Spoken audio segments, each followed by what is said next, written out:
हर हर महादेव दोस्तों। आज की हमारी कहानी है कि हमें अपने बूढ़े माँ बाप का सम्मान करना चाहिए, कभी भी उनका अपमान नहीं करना चाहिए। आइए जानते हैं। एक 80 वर्षीय व्यक्ति अपने 45 वर्षीय उच्च शिक्षित बेटे के साथ अपने घर में सोफे पर बैठा था।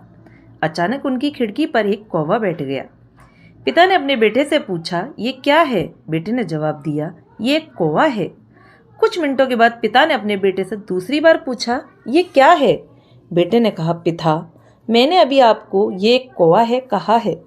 थोड़ी देर बाद बूढ़े पिता ने फिर से अपने बेटे से तीसरी बार पूछा, ये क्या है?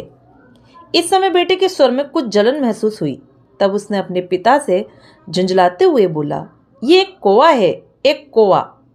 थोड़ी देर बाद पिता ने फिर से अपने बेटे से चौथी बार पूछा, ये क्या है? इस बार बेटा अपने पिता पर चिल्लाया। उसे बहुत गुस्सा आ गया। आप मुझसे बार बार एक ही सवाल क्यों पूछते रहते हैं? हालांकि मैंने आपको कई बार बता चुका हूं कि ये एक कौवा है। क्या आप इसे समझ नहीं पा रहे हैं? थोड़ी देर बाद पिता अपने कमरे में गए और एक पुरानी डायरी लेकर वापस आए, जिसे उन्होंने अपने बेटे के जन्म के बाद से बनाए हुए रखा था। एक पेज खोलने पर उन्होंने अपने बेटे को उस पेज को पढ़ने के लिए कहा। जब बेटे ने इसे पढ़ा तो उसमें इस प्रकार लिखा हुआ था कि डायरी में सब इस प्रकार दिए गए थे। आज मेरा 3 साल का छोटा बेटा सोफे पर मेरे साथ बैठा था। जब खिड़की पर एक कौवा बैठा था, मेरे बेटे ने मुझसे 23 बार पूछा कि ये क्या है, और मैंने उसे 23 बार जवाब दिया कि ये एक कौवा था। मैंने उसे हर बार प्यार से गले लगाया और उसने मुझसे 23 बार फिर से वही सवाल पूछा। मुझे इस बात से बिल्कुल भी चिढ़ नहीं हुई कि मैंने अपने मासूम बच्चे के लिए प्यार महसूस किया, जबकि छोटे बच्चे ने उससे 23 बार पूछा, ये क्या है? पिता को 23 बार पूरे सवाल का जवाब देने में कोई जलन महसूस नहीं हुई। और आज जब पिता ने अपने बेटे से सिर्फ 4 बार यही सवाल पूछा तो बेटे को चिढ़ और गुस्सा महसूस हुआ।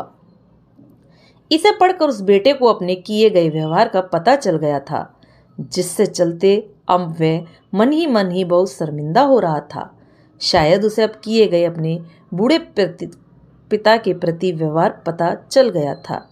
इसीलिए यदि आपको माता पिता जब बुढ़ापे में होते हैं, उन्हें ना तो पीछे छोड़ें और ना ही उन्हें एक बोझ के रूप में देखें, बल्कि उनके साथ एक दयालु शब्द बोलें।